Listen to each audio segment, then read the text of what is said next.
Statement number 2 is I blank the Rams. I'll let you go with this one. Could be multiple words, could be a phrase. I don't know. Am very confused and frustrated with the Rams. And this is a couple things. And if you follow the podcast over the last couple of years, a couple things get me every single time. If you put a bunch of weapons on offense and you have a good quarterback and an exciting offense, I'm usually going to be pretty high on you, aka the Colts, or aka the Cowboys, aka the Chargers, aka these same Rams. And the Rams... Shout out to your take, not the take about the Cowboys. Huh? Shout out to your take, not the take about the Cowboys a couple weeks ago. I mean, it's... Because they were at the time, but they did exactly why I didn't want to say anything, is because they go out there and they scored 9 points. Technically, you didn't, I guess. That's why I didn't say it. That's why I prefaced it like that. You know, it's the way we gotta formulate the words to make sure that that's how we have to say every take this season. Yeah, seriously, maybe just anything with the NFL.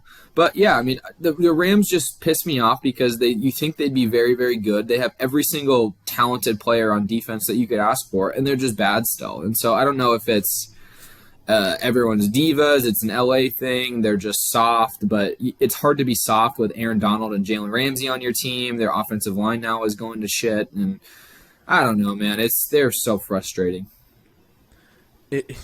Jason Whitworth deserves better. He's that kind of player that has his age on his chest, wearing number 77 there. A guy, tackle that's been consistent, sounds really good.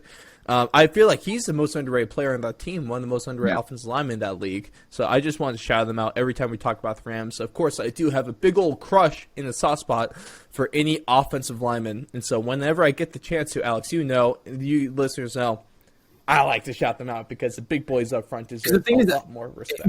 Andrew Whitworth's been there he's only been with the Rams for like the last 3 or 4 years, but it seems like he's been there for so freaking long now. And when he signed initially with the Rams, it was one of those, this is the it's like the Nick Mangold to the whatever he went for his last year.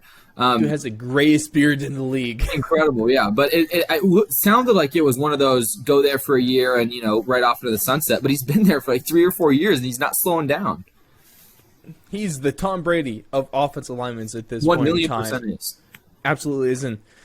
I think when it comes down to L.A., Alex, I know the problem. Odell?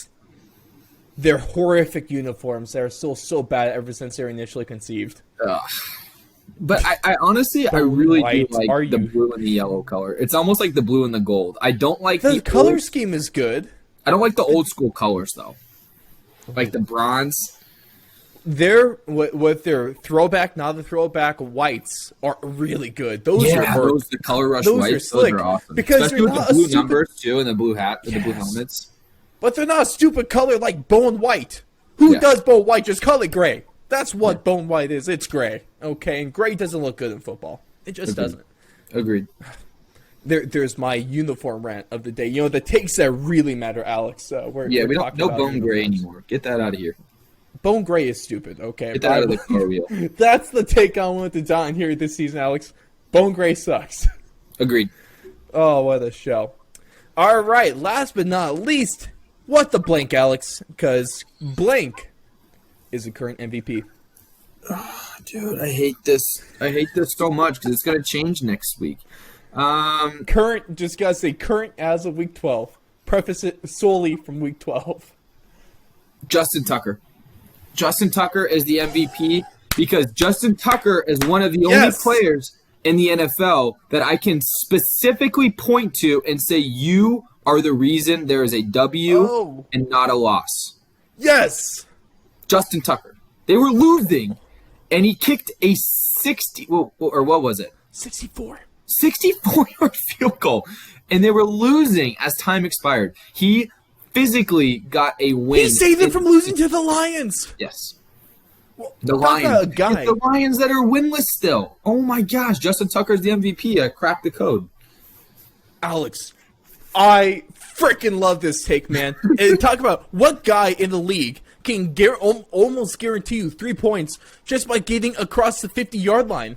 You get just by getting across if you get to the 35-yard line, That's 3 points if you have Justin Tucker on your team. Justin Tucker is almost worth like a couple first-round draft picks. I mean, no one else can guarantee points right. like that. Hold on. I know. Maybe a would first rounder. honestly- We okay. should do a first rounder for Justin Tucker. If Justin Tucker, if I was a playoff contender, I would probably draft Justin Tucker with like the 29th or 30th pick in the draft. If that's how we're doing it, Yeah. I would do it. Yeah.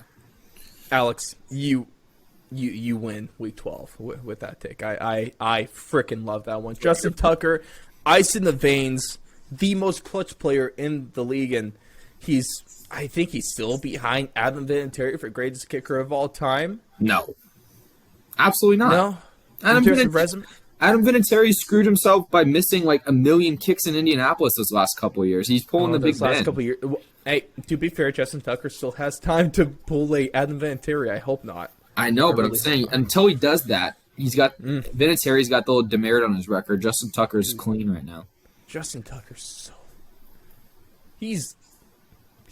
It's crazy how you could put a kicker in MVP talks, and you can only do that with Justin Tucker, the frickin' legend. With Maybe Cordero Patterson, actually. Hell, hey Alex, I think you'll like this one. One of my overreactions for this week, of course, you can find that on our socials on Twitter, Instagram. Deebo Samuel is MVP. Okay, he actually has a case. I've said it for the last 2 weeks now, Alex. The most versatile player in the league is Deebo Samuel. But we need to stop using him in the damn backfield, especially when we're up by a touchdown plus. Let's stop with that, Kyle Shanahan. He's running for 30-yard touchdowns out of the backfield. He's incredible. Like, it's just the ball in the hand. It just looks different with him.